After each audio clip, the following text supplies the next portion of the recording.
1,25,000 নিযুক্তিৰ পিছত এই বছৰটোতে আৰু 50,000 নিযুক্তি স্বচ্ছতাৰে আমি প্ৰদান কৰাৰ বাবে প্ৰতিশ্ৰুতিবদ্ধ আৰু গ্ৰহণ কৰিছো। মই আজিৰ গণৰাজ্য দিৱসত থিয় হৈ অসমৰ নতুন যুৱক যুৱতীসকলৰ বাবে নতুনকৈ সুবিধা হোৱাকৈ আমাৰ ৰাজ্যত প্ৰথমবাৰৰ বাবে ভাৰতৰ ভিতৰতে এটা নতুন ডিপাৰ্টমেণ্ট ফৰ ষ্টাৰ্টআপছ অসমত নিজৰ সূৰ্যোদয় যাত্ৰাৰ আৰম্ভণি কৰিব। চাওঁতে চাওঁতে আমাৰ ৰাজ্যখনৰ চাৰিওফালে বিকাশৰ আভাৰে এক নতুন দিগন্তৰ আহ্বান কৰিব। মই বিশ্বাস কৰোঁ এই সমগ্ৰ যাত্ৰাত অসমৰ যুৱক সমাজৰ এক অভূতপূৰ্ব বৰঙণি আৰু অৱদানৰ প্ৰয়োজনীয়তা আছে।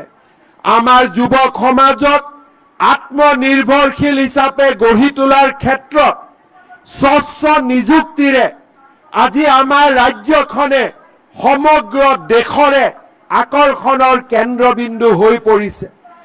এটা নিযুক্তি পৰীক্ষা হৈ যোৱাৰ পিছত পৰীক্ষাটোৰ OMR, পৰীক্ষাটোৰ এনসাৰ কি আৰু স্বচ্ছ পৰীক্ষাৰে অসমৰ দুখীয়া আৰ্তজন আৰু বঞ্চিত শোষিত জনৰ বাবে আজি অসম প্ৰদেশ আমাৰ ৰাজ্যখন এক আশাৰ বন্তিলৈ ৰূপান্তৰিত হৈছে। 1,25,000 নিযুক্তিৰ পিছত এই বছৰটোতে আৰু 50,000 নিযুক্তি স্বচ্ছতাৰে আমি প্ৰদান কৰাৰ বাবে প্ৰতিশ্ৰুতিবদ্ধ আৰু 2025 চনৰ ভিতৰতে আমি সেই নতুন কীৰ্তিমান স্থাপন কৰিম। যিসকলে চৰকাৰী চাকৰিৰ পৰিৱৰ্তে উদ্যোগীকৰণ আৰু আত্মনিৰ্ভৰশীলতাক আদৰি লৈছে তেওঁলোকৰ বাবে 2 লাখ টকাকৈ ঋণ আৰু সাহায্যৰে আমি 2 লাখ যুৱকক আত্মনিৰ্ভৰ অসমৰ পথ প্ৰদৰ্শক হিচাপে নিৰ্মাণ কৰিব বিচাৰিছো। এই বছৰত বিগত বছৰত 25,000 যুৱকক এনে সুবিধা প্ৰদান কৰাৰ পিছত এই বছৰত আমি আৰু 75,000 যুৱকলৈ 2 লাখ টকাকৈ আগবঢ়োৱাৰ বাবে সিদ্ধান্ত গ্ৰহণ কৰিছো।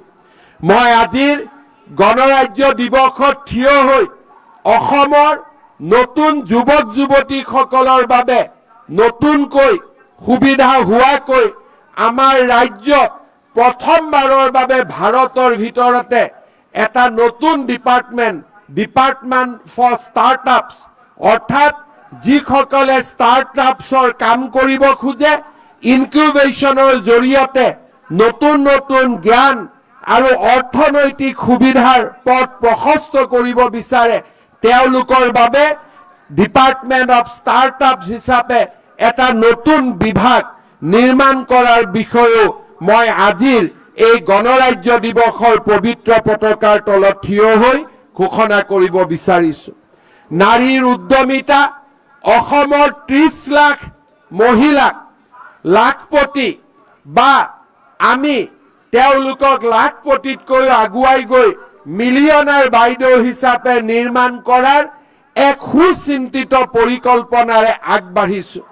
মুখ্যমন্ত্ৰীৰ উদ্যমিতা অভিযানৰ জৰিয়তে এই বছৰত আমি 29 লাখ মহিলাক 10,000 কৰি সিড মানি পৰৱৰ্তী পৰ্যায়ত 25,000 টকালৈকে ৰাজ সাহায্য আৰু বেংকৰ ঋণ আৰু তৃতীয় পৰ্যায়ত 1 লাখ টকালৈকে বেংকৰ ঋণেৰে আমি অসমৰ 30 লাখ মহিলাৰ মাজত উদ্যমিতাৰ এক নতুন দিগন্ত আৰম্ভ কৰিব বিচাৰিছো।